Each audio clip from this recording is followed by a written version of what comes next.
Hello everyone. All right, another video.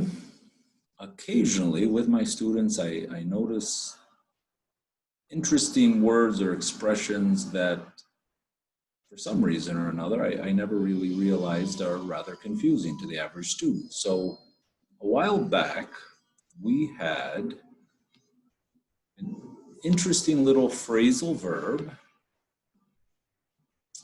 I still have up, there we go. I still have up the words from the last video. We had a very interesting little phrasal verb. It was set off. You'll remember that phrasal verbs are two-word verbs. Some books, some grammar books will call them two-word verbs. They have a verb, they have a preposition. So get up in the morning, get up. Go in, get off the bus, wake up. Anything with a verb and a preposition. This one was a little strange, I guess. It didn't occur to me, but students seem not to be familiar with it. Set off is used when you go on a trip.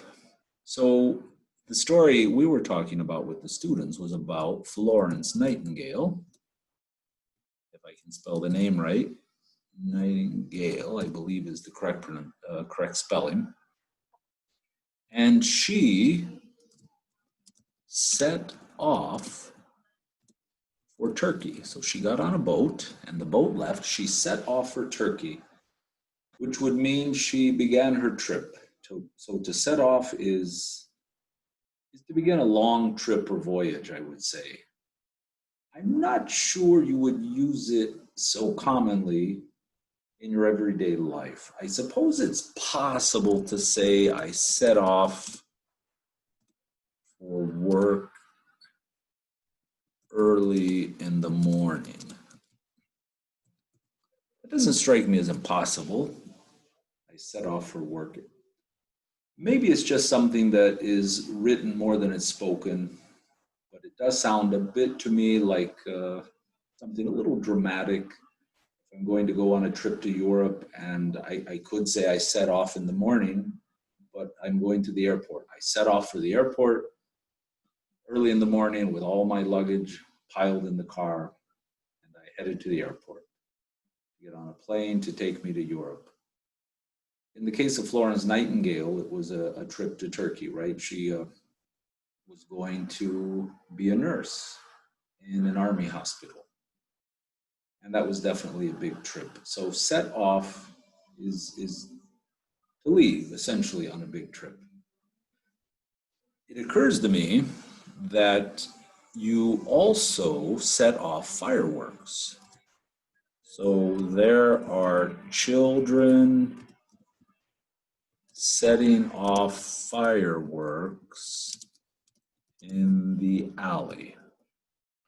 So I don't know if I say this, but I could say this.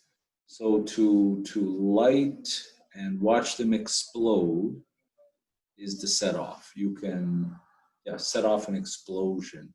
You know, there's something about setting off fireworks and setting off on a trip that sounds like the beginning of something, right? And I guess that's it. In the case of fireworks, you ignite, you light a lighter, a match, and you set the fire next to the wick, that's called. It's a wick, the little string, and then it burns, and so set off. There's something about beginnings, set off. You know, thinking about set off, this I guess is metaphor. But if somebody gets very angry, you can say, what set him off? So it's as though in his anger he exploded. All of a sudden he got angry and started yelling, almost like he were a firework or a bomb. And so the question would be, what caused him to get angry? So maybe it was a comment. Maybe somebody said, someone brought up politics, and that subject always sets him off. So that subject always gets him angry. So yeah, I heard the guy in the office, my fellow worker, yelling and talking loud. What set him off? They were talking about politics. That always sets him off. So in this case, setting someone off is very much like setting off a firework. So I think it's really a metaphor when we say that something sets someone off. At any rate, set off. So it's a good expression to know. Of course, you can set something on the table, right? That's the more common thing. Just set that down here. Put it down here. If somebody is delivering, don't know what, a piece of furniture, and the guys are carrying the couch, you might say, you know what, just set it down on the floor. I'll move it myself in a minute. All right, that's all I got for now. Thanks for watching. I'll talk to you later.